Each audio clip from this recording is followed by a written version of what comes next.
Then we have the specific items on sickness levels, CRB checks and major programmes. Shall we maybe just take those on the basis of questions? Unless, Roger, you particularly, the two of those are yours. You'd like to introduce them? I would just like to pick up where we are in CRB checks. Following the report you see in front of you on CRB checks, yeah. We've done an audit to check whether the original number of 2,689 people is right, because the sense was that will have come down because we've got lower call volume, so we've got slightly fewer people, and that's actually 2,536, which leaves us with approximately 200 people now who don't have a CRB check. So the next phase of this is to name those people and to work hard on working those people through the organisation. Obviously, new starters into the organisation automatically get CRB checks, so we are only talking about existing people, and that number has come down slightly. So the really important piece of work around CRB checks actually happens now.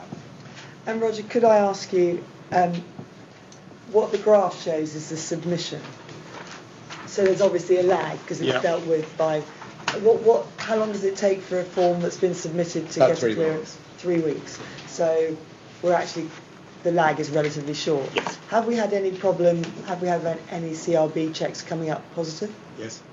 And are you able to say anything about the volumes or the kinds of issues or how we've dealt with them? Very small numbers. What I will do, I think, rather than do that on the hoof now, I'll give you a report at the end of the process. Okay, if that's acceptable to the board. I'd rather not go into. That's fine. I think that would be good. Now, but there have been a very small, less than half a dozen issues. Yeah. And I'll report on the sorts of issues at the end of the process. I mean, given that this is all for the purpose of protecting the safety of our patients as well as the reputation of the organisation. Yes.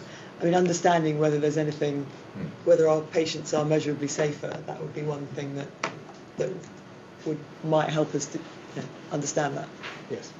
Helen. I will just give the board some reassurance that the small number of issues that have come up have been worked between HR and clinical, and I can give assurances that they're being dealt with and they don't directly impact at this time on patient care, so there isn't anything that the board should be aware of, and the processes that Roger refers to are in place and are having clinical checks as you would expect. Yep. Thank you. Okay, thank you. So unless anybody's got any particular questions about the report on sickness, it'd be surprising if we didn't, but we have looked at that a lot. There's perhaps nothing very new in there. Is there anything that anybody would like to ask then about the major programme reports, which was a package which arrived mostly following the original mail out and board papers?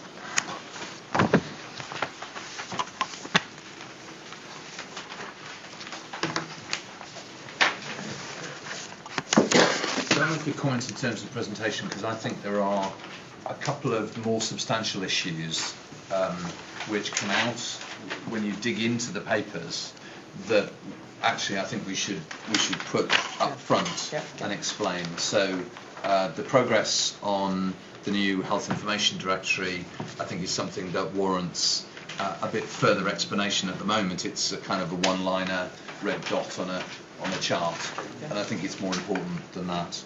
And I don't know if there's anything that Ruth, you can say about that specific issue, because I think it is one that's of concern whilst Ruth is thinking about that. The other issue is whilst I think we are now back on track in terms of the health and symptom checkers, is really giving a bit more detail about which health and symptom checkers will be out in the public domain when, and again, it gets, because of the large amount of information that we're trying to summarise in these programme reports, some of the things that are significant get lost in the weeds. Well, it seems to me that I was thinking exactly the same thing when I went through the papers, and it seems to me the obvious thing is this package needs its own front sheet, and it needs to have a front sheet which is the same as all the other front sheets that we normally use, and that effectively the exception reports would be the thing that's in the front sheet, and that would raise the issues. So I think it seems to me that Keisha and I probably have a little bit of work to do to think about how to rationalise this package of the way that we present the whole board papers, actually. But this was one area where I thought there's probably room for a bit of improvement, and that seems to me to be the obvious thing which would help this package a lot, would be the front sheet with the issues in it. And after all, that's what front sheet's for. Ruth, do you want to say anything specifically about the directory, since Nick has raised that?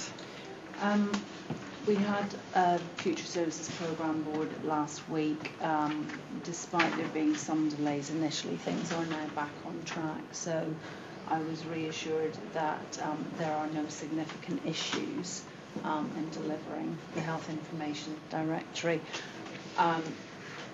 Just following that, in light of your later comments, I think I was thinking about, I think there are times within a project life cycle that it will be important to bring a more detailed paper to the board. Yeah. And I think, particularly in my area, a number of those are coming to that time.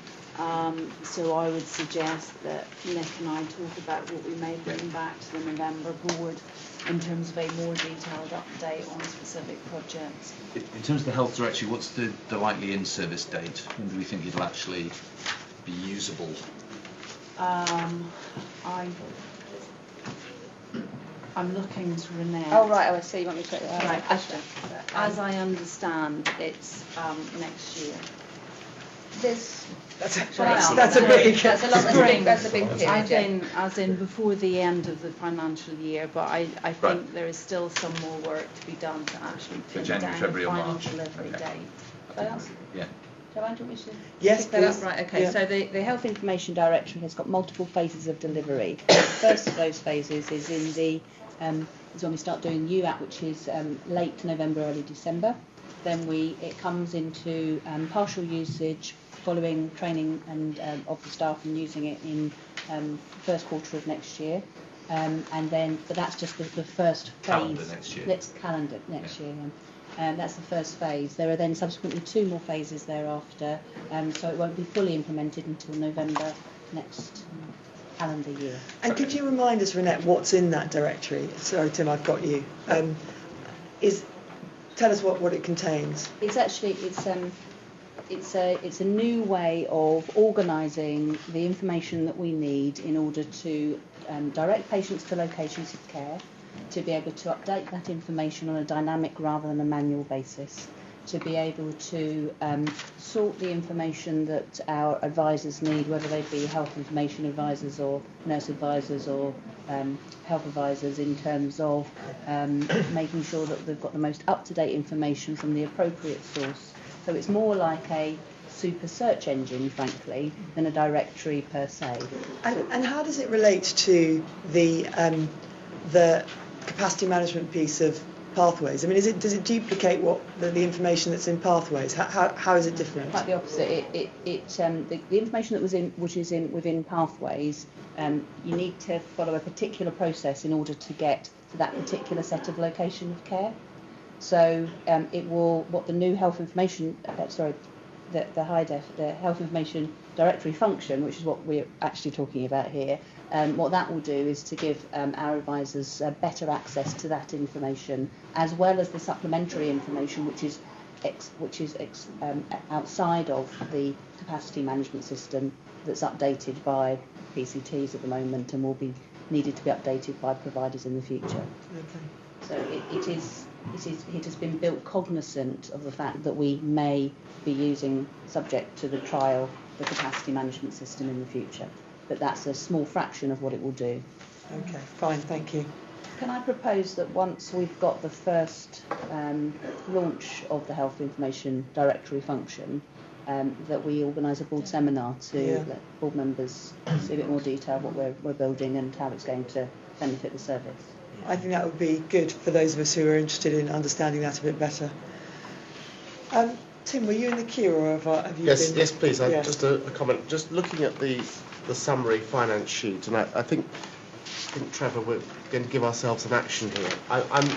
There are one or two projects where the costs are green, so we're spending the money, but the savings are red. So the bang for buck has deteriorated on our investment, and so that's a combination of colours that sort of alarms me. And I think, Trevor, we ought to. When's the next finance meeting, Trevor? It must be in November sometime. I think we've got one at the end of November. Yeah. I think it might help the board if we had a look at that in the finance committee and reported back in December, Joanne. Yes, that would be very good. Thank you. All right. So the next thing on our original agenda was the service review paper, but as I said at the beginning of the meeting, we're going to take that in private. We don't have a strategy, we have nothing in the strategy section of this board meeting, partly because we're about to spend a day and a half outside the formal board doing strategy. So we're now getting, I think, very close to the end of the meeting, which is quite remarkable. And we may be on course for finishing significantly earlier than we expected. Let's then move on to the governance and compliance section of the agenda. The first and standing item we have is trust board engagement visits. And these are the visits where members of the board, usually in pairs, an executive and a non-executive, visit a contact centre. I'm not sure if there have been any such sort of formal engagement visits in the last couple of weeks, bearing in mind that there's a very small gap between this meeting and the board meeting before. No? So I've been to Bedford, as I said earlier, to join the local MP, which was great. I would say that I personally wasn't able to spend any time really with the staff in the contact centre, which was a shame, and that's something that. So Roger and I will be going back to Bedford to spend some time thinking about our organisation rather than hosting an external visitor. Anything else? No. And we need to make sure that Steve is set up to do some of those visits as part of his induction and ongoing role in the board. Thank you. Yes, I'd like to do that. Yeah, so we need to give that some thought. Is there, Ruth? Joanne, just on the MP's visit point, I wonder whether it would be worth bringing the board an information paper on some of the issues that have come out of the visits that have been done Yes. to date and some of the learning. Let's do that, because I think what we agreed was that we would try and ask people to give us some slightly more structured feedback from MP visits, and that would be a good thing to bring to the board. Would you be happy to do that, Catherine? That's fine. Well, we've completed, we invited every MP that was had a contact centre, and I think of those we've completed at least half the visits, and some are still in train. So we will have about 20 plus visits to report back on. I think it would be good. I think it would also be good to see, of the 35 members of Parliament that would have included. How many were interested, how did that break down, how many just weren't interested at all, and then talk about, well, of the ones that we've done, what were the issues that came up. That would be great, actually. Okay, is there any other, I haven't been notified of any other business from the meeting today. Does anybody want to bring anything up? No? Okay. In that case, it only remains for me in public session to note that the next meeting of the board is going to be on the 29th of November at our more usual start time of 10:30 here at Riverside House. And in bringing the meeting to a close, I'd like to thank everybody for their contributions, and I'd like to again remind people who are watching online, could they please fill in an evaluation form to let us know how that experience was for you. Thank you very much. Public meeting's closed.